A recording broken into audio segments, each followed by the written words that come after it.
The new Little Mermaid film is out and the internet is going wild over the changes and little details added for Mermaid mega fans. If you missed what's weird about Scuttle this time around, or the plot hole the new film decided to end once and for all, don't worry, we've got you covered with 15 things you missed in the Little Mermaid live action edition.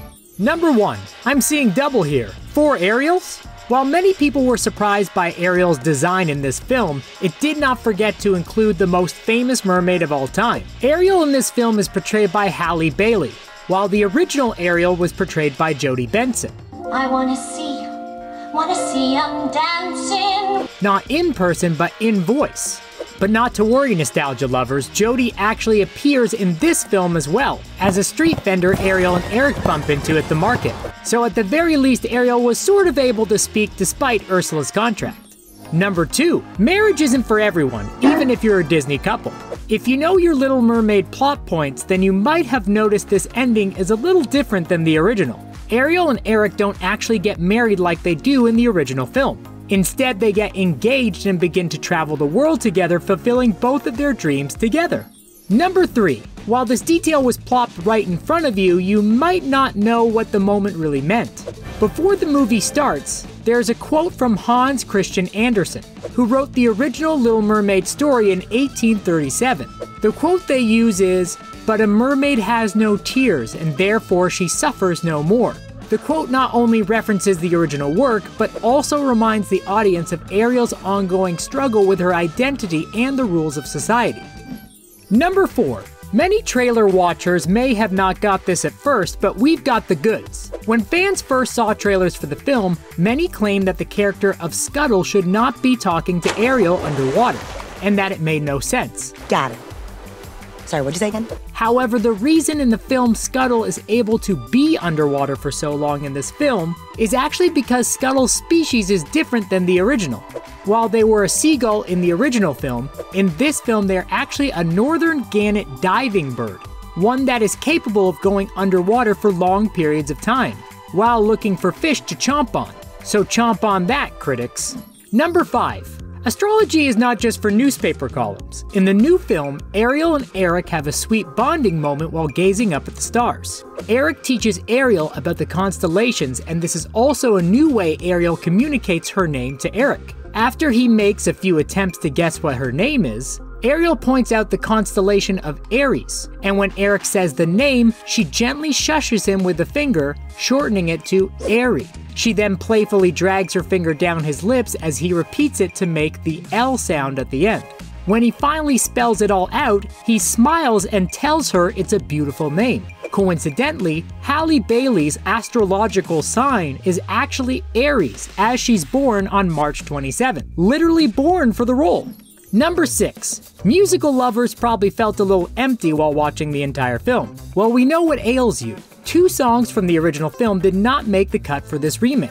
Those 2 songs being Daughters of Triton and Les Poussins. It's not super surprising, as the latter song is about cutting up and eating fish, which was largely cut out of the new film. However, it is surprising we didn't get an awesome Daughters of Triton song, given the celebrity status of all the actors playing the daughters, and praise given by viewers for their design. Number 7. How many thingamabobs do you have? Ariel has 20. Well, at least she does in the animated original. In this film, Ariel opens a box full of pocket watches when she refers to the famous title of thingamabobs. And while that title seems pretty general, these are not the same thingamabobs. In the animated version, they are actually a bunch of corkscrews. However, in the first scene with Scuttle in this film, a corkscrew does appear bouncing off Sebastian's head in the first scene with Scuttle. Sorry about that. Number 8. Animation is expensive, and CGI is also expensive, but despite the price tag, Disney seemed a bit more keen to invest since they're more confident in their Little Mermaids than they were in 1989. This remake is 56 minutes longer than the original, which was only 79 minutes long. Number 9. Who or what is an Ursula? While the character is a favorite of many Little Mermaid fans, her relationship to Triton was never really clear. In the new film, the two are finally referred to as siblings. But this property was not the first to make that the canon. This was actually first done in the 2007 Broadway musical. In that version, Triton had banished Ursula from his kingdom and disowned her as a sibling for practicing black magic, which is what motivates her actions in the Broadway musical. Number 10. Jacob Tremblay keeps finding himself in deep water. The actor previously voiced the role of Luca in the film Luca, and also voices Flounder in this film. Why is this significant? Well, for watchers of both films, they both revolve around creatures trapped beneath the waves, wishing to go where the people are. Flounder doesn't really care that much, but, still a weird coinkydink. Number 11. Let's get into the deeply ingrained rules regarding fish daughters. The names of King Triton's daughters were actually changed in this film from their previous ones. In the original film, the rule was all the daughters' names began and ended with the letter A. Atina, Alana, Adela, Aquata, Arista, Andrina, except for one daughter, our protagonist, Ariel. This was meant to further demonstrate her estrangement from the pack. In this new film, however, they all end with the letter A, except Ariel's. It's a small detail, we know, but we saw it and this is what these videos are all about. Number 12. Creating iconic moments is actually hard on the body. Halle Bailey stated that when she recreated that famous hair flip scene where Ariel swims to the surface and flips her hair after her human transformation, she hurt her neck because of how heavy her do was getting while waterlogged. Something you just don't think about until you bring the animated scene into the real world. Number 13. Most man caves have a beer fridge and a pool table, but Eric is built different. Another interesting addition to the remake is Prince Eric's map room, which Ariel finds and discovers a bunch of objects and trinkets just like the ones she collects in her own grotto. Unlike the original, this addition creates a cool parallel between the two characters. Both are collectors of oddities and trinkets, with interests that go beyond the walls of their respective kingdoms. So by this logic, where is the Prince Eric version of Part of Your World? Maybe it should be like a duo with Ariel for the sequel? Number 14.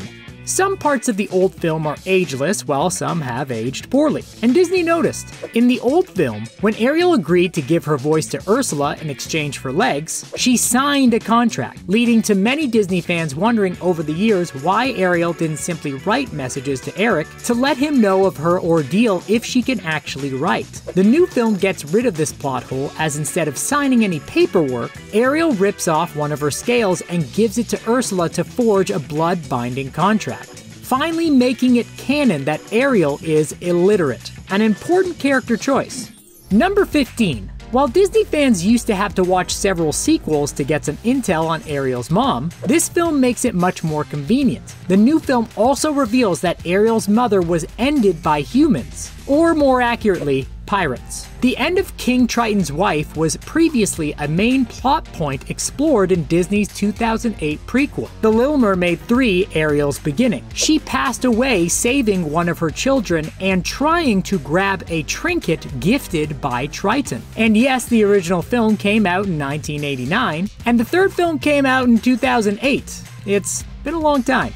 The new Little Mermaid is a blast to watch and a treasure trove of Easter eggs for explorers to discover. Any you noticed that we didn't mention in our list? What did you think of the new film? Let us know in the comments below. If you enjoyed the video, like and subscribe for more animated content. And thanks for watching The Things Animated.